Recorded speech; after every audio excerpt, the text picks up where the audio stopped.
Senator Van Hollen raises concerns about potential corruption within the White House and its impact on foreign policy. He claimed the Trump administration and the family of Trump administration, not Trump administration, Trump's family, profited significantly from the presidency, citing a New York Times analysis on, quote, Trump's plundering of America, end quote. Before I play the video, consider to subscribe to my channel for more of these updates. Like this video, share this video, take a listen.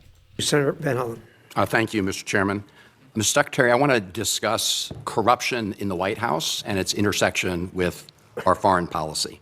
The President and his family have used the office of the presidency to pocket $1.4 billion plus since he was sworn in. A New York Times analysis entitled Trump's Plundering of America indicates that some of that is a result of the president selling corruption here at home, but much of it relates to the president selling out U.S. interests overseas to make a killing for his family, including giving away sensitive U.S. semiconductor and AI technologies to the UAE, while the UAE pumped $2 billion into one of the Trump family ventures. And then there are all the other Trump deals that are intertwined with tariff or foreign policy matters. Golf courses in Saudi Arabia and Vietnam, Trump hotels and office buildings in other countries, and of course there's the $400 million jet from Qatar. The list goes on and on. By any measure, this is the most corrupt administration in American history. We also see the I cannot agree with this anymore. Like, this is it. This guy, Trump, he is so corrupt beyond anybody's imagination. And this is very unfortunate because he doesn't really get called out for all of these corruptions he's committing. His wife, Melania Trump, is committing by making film, whatever film she's making. They are plundering the country, guys. President wielding U.S. power overseas in a way that advances the interests of his billionaire buddies at the expense of American interests. It was Ron Lauder, who has business ventures in Greenland, who reportedly first put the idea of grabbing Greenland into President Trump's mind.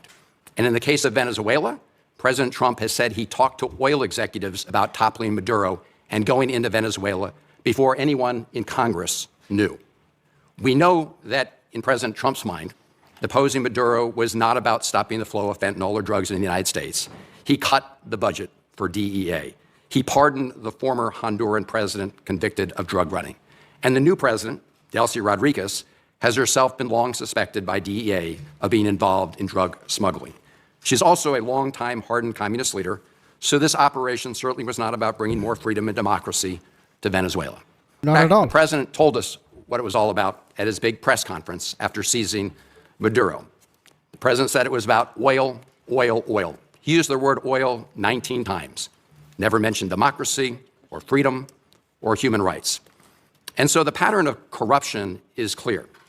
Now, President Trump has said publicly that he had communications with folks from the oil industry about going into Venezuela before anyone here in Congress was notified.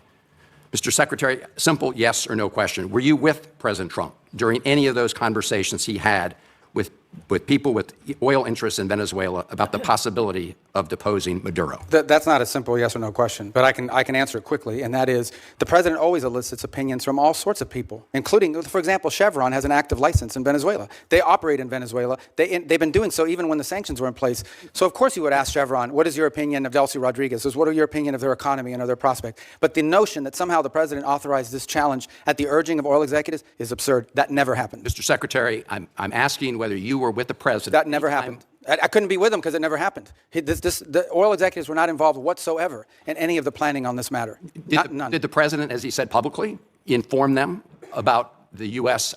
operations? I think all of those executives learned about this operation the same time everybody else did. Well, President Trump has said the opposite in public. No. Yes, he has. I mean, he said it. I think it was aboard Air Force One on an airplane. It's on public record. You can take a look. Look, Paul Singer, who you know, gave $8 million toward Trump's 2024 campaign. Conveniently, through his hedge fund, he's acquired Citgo out of bankruptcy, which is suddenly very, very valuable. Did you or President Trump have any communications with Paul Singer about Venezuelan oil in the months leading up to the military action in Venezuela? I can tell you I did not, and I would be very surprised what the president did in that regard. And in fact, that Singer position that you've outlined, which is not just him but other creditors, was actually was blocked. We don't want to see. It's one of the reasons why we had to do this account in a third country in the interim is because we don't want it to be something that's picked apart by creditors. I appreciate No, that. definitely he's lying. Definitely Marco Rubio is lying because we know what Donald Trump said when he attacked Venezuelan President Maduro. He made it very, very clear, guys. His main purpose, main reason was for the oil. Now, why would he be interested in oil? It is not because he wants to benefit United States. No, he wants to benefit those oil executives. And Marco Rubio here is, I don't know where he's getting his information. Does he not watch his boss talking to people, reporters on Air Force One? I don't know. And we'll monitor it carefully. There's also Vitol. They've been given a license for Venezuelan oil worth about $250 million. Vitol's senior partner, John Addison, gave $6 million to the Trump-aligned PACs in the last cycle.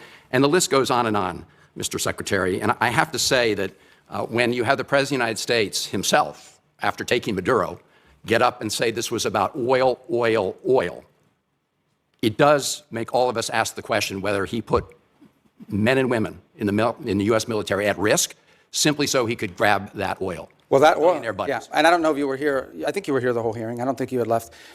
Number one, the only reason why we use Trafi and Vitol is simply because in the short term, we had to move 50 million barrels of oil that were stuck. And Venezuela needed to turn that into cash so that they wouldn't have systemic collapse. And the fastest way to do it in the short term is for the traders to do it because that's in the business that they're in. That is not the permanent structure.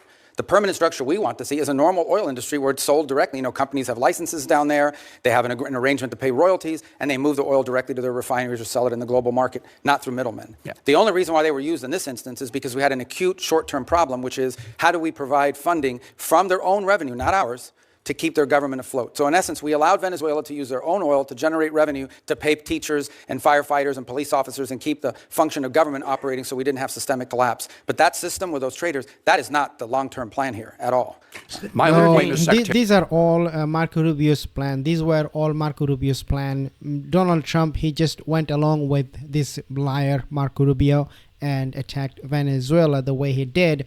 And now they care about Venezuelan economy, like they should not be collapsing. No, they don't care about Venezuela. They don't care about United States military. Like, why would you send your own men and women in harm's way to protect a country, a foreign country?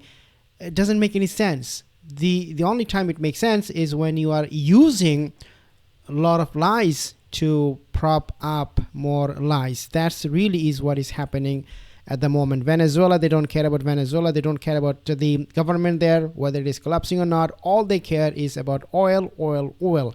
But now they're looking at Venezuela and fearing that, yes, it is going to collapse and we're going to get kicked out because Venezuelans, there are a lot of mercenaries, people with armed, a lot of militias, I should say, coming out to kick out all of the Americans. So Marco Rubio, your structure, permanent, temporary, everything that you're saying right now here is pretty much a big fat lie.